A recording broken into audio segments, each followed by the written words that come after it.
பிரியமானவர்களே, இயேசு கிறிஸ்துவின் நாமத்தில் உங்கள் எல்லாருக்கும் அன்பின் வாழ்த்துக்கள்.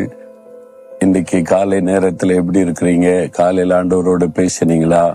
ஆண்டவரோடு கூட நீ உட்கார்ந்து நேர செலவு பண்ணீங்களா? கர்த்தர் உங்களோடு பேசினாரா? யோசிச்சு பாருங்க. இல்ல எனக்கு டைமே இல்லை, ரொம்ப பிஸி, ராத்திரி லேட் ஆயிட்டு, அவசரமாயிட்டு அப்படி சொல்றீங்களா? ஆண்டவருக்கு டைம் கொடுக்கணும். நம்ம என்ன பிந்தினாலே செய்தாலும் சாப்பிட்றதுக்கு மற்ற காரியங்களுக்கெல்லாம் நம்ம டைம் ஒதுக்குறோம்ல. ஆண்டவரோடு கொஞ்சம் பேசவும் அவருடைய வசனத்தை கேட்கவும் கொஞ்சம் டைமையாவது ஒதுக்கி ஆண்டவரோடு பேசணும். அப்பதான் நம்முடைய உள்ளத்துல அந்த ஆசீர்வாதம் உண்டாகிருக்கும். சரி, இப்ப இந்த கட்டடத்தை பாக்குறீங்களா? இது என்னதுன்னு பாக்குறீங்களா? இயேசு கிறிஸ்து நம்முடைய ஊழியத்திலிருந்து கட்டி இருக்கிற புது வாழ்வு மிஷன் மருத்துவமனை. ஆண்டவர் தந்திருக்கிறது இந்த மருத்துவமனை. இங்கதான் நம்ம சேவை செய்கிறோம்.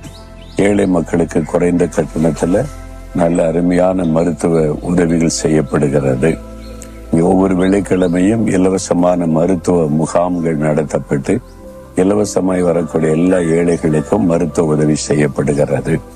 இது ஆண்டவர் கட்டின ஒரு காரியம். ஆண்டவர் இங்கே அநேக ஜனங்களை ஆசீர்வதிக்கிறார், நன்மை செய்கிறார். ஆண்டவருக்கு ஸ்தோத்திரம் உண்டாவதாக. சரி, இந்த இடத்துல இருந்து கொண்டு உங்களோட நான் பேசுவது எனக்கு சந்தோஷம். இப்ப ஆண்டவர் சொல்லுகிற ஒரு வார்த்தை என்னன்னா, ஒரு ஜெபம். இன்றைக்கு ஒரு தேவ மனிதர் தன் வீட்டுக்காக, குடும்பத்துக்காக ஜெபிக்கிற ஒரு ஜெபம் வேதத்தில் சொல்லி இருக்கிறதை உங்களுக்கு சொல்ல போகிறேன். 2 சாமுவேல் 7:29 வசனத்துல, உம்முடைய ஆசீர்வாதத்தினாலே உமது அடியானின் வீடு என்றைக்கும் ஆசீர்வதிக்கப்பட்டிருப்பதாக. தாவீது என்ற ஒரு பக்தன் ஆண்டவரை நோக்கி அழகான ஒரு ஜெபம் செய்கிறார். தாவீதுக்கு ஆண்டவர் சொன்னார், உனக்கு நான் ஒரு வீடு கட்டுவேன் என்று ஆண்டவர் வாக்கு கொடுத்து அதை நிறைவேற்றினார். ஆண்டவரே ஒரு வீடு கட்டி கொடுத்தா எப்படி இருக்கும்ல? தாவீதுக்கு ஆண்டவர் கட்டி கொடுத்தார். உங்களுக்கு சொந்த வீடு இல்லையா? சொந்த வீடு கட்டினா நல்லா இருக்குன்னு நினைக்கிறீங்களா? ஆண்டவர்கிட்ட கேளுங்க. ஆண்டவர் கட்டாயம், அதெல்லாம் அவசியம் தானே. வாழ்வதற்கு இந்த உலகத்துல இருக்க வரைக்கும் ஒரு வீடு அவசியம். தாவீதுக்கு ஆண்டவர் வீடு கட்டி கொடுத்தார். அப்பதான் அவரை ஜெபிக்கிறார், ஆண்டவரே உம்முடைய ஆசீர்வாதத்தினால் உமது அடியானின் வீடு என்றைக்கு ஆசீர்வதிக்கப்பட்டிருப்பதாக. வீட்டுக்கு நம்ம எது ஆசீர்வாதம் நினைக்கிறோம்? நிறைய பொருள் இருக்கணும்ல. சோஃபா செட் இருக்கணும், டைனிங் டேபிள் இருக்கணும், டிவி இருக்கணும், வாஷிங் மிஷின் இருக்கணும், ஃப்ரிட்ஜ் இருக்கணும், பொருட்களால் நிறைந்திருந்து இந்த வீடு ஆசீர்வாதமா இருக்குன்னு எல்லாம் இருந்து சமாதானம் இல்லைன்னா, வீட்டுக்குள்ள வாழ்றவங்களுக்கு ஒரு மனம் இல்லைன்னா, ஒருத்தருக்கு ஒருத்தர் அன்பு இல்லைன்னா என்ன பிரயோஜனம் இல்லை? அப்போ ஒரு வீடு ஆசீர்வாதம்னா அது சமாதானம், சந்தோஷம், குடும்பத்திலே வாழுகிறவங்களுக்குள்ள ஒரு அன்பு, ஐக்கியம். அதான் உண்மையான சந்தோஷம். ஒரு பொருளுமே இல்லாட்டா கூட இருக்கிறத வச்சு சந்தோஷமா சமாதானமா இருந்தா அதான் பெரிய ஆசீர்வாதம். அப்ப இதெல்லாம் ஆண்டவர் தரமாட்டார, கேட்க கூடாதுன்னு தருவார். உங்க வீட்டுக்கு என்னென்ன காரியங்கள் அவசியமோ அவசியமான எல்லா காரியத்தையும் ஆண்டவர் தந்து நம்ம ஆசீர்வதிக்கிறவர். ஆனா முக்கியமானது கர்த்தருடைய ஆசீர்வாதம். ஆண்டவரே உம்முடைய ஆசீர்வாதம் எங்க வீட்டுல இருக்கணும், உம்முடைய சமாதானம் இருக்கணும், உம்முடைய அன்பு இருக்கணும், உம்முடைய சாந்தம் இருக்கணும், உம்முடைய தெய்வீக சுபாவங்கள் வீட்டுல இருக்கிற எங்களுக்குள்ள இருக்கணும். அதுதான் பெரிய ஆசீர்வாதம். உங்க வீட்டுல சமாதானம் இருக்குதா? உங்க வீட்டுல எல்லாருக்குள்ள ஒரு அன்பு, ஐக்கியம் இருக்குதா? உங்க வீட்டுக்குள்ள போன ஒரு நிம்மதி வருதா?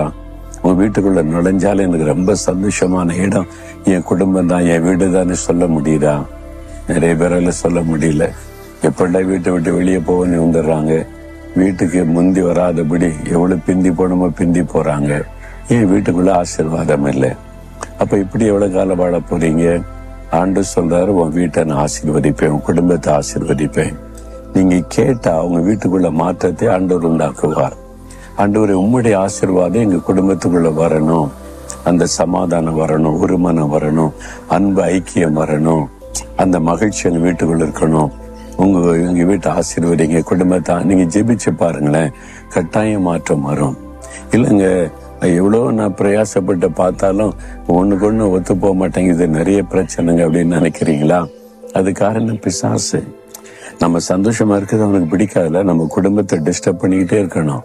அப்போ உங்களுடைய ஜெபம் ஒண்ணுதான் அதுக்கு விலைக்கும் பாதுகாக்க முடியும். தினமும் ஜெபிங்க, கருத்தா ஜெபிங்க. குடும்பமா நீங்க ஒரு 20 நிமிஷம் பாட்டு பாடி துதித்து ஜெபிச்சு பாருங்க, வீட்டுக்குள்ள அற்புதமான மாற்றம் வரும். இப்ப தாவீதை போல ஜெபிக்கணும். ஆண்டவரே, இது வரைக்கும் எப்படி என்ன இருக்கட்டும், இன்று முதல் எங்க வீடு, எங்க குடும்பம் உம்முடைய ஆசீர்வாதத்தினால் ஆசீர்வதிக்கப்படணும். நாங்க உமக்கு சொந்தம், எங்க வீடு எல்லாம் உங்களுக்கு சொந்தம். நீங்க ஆசீர்வதிங்க. ஜெபிக்கிறீங்களா?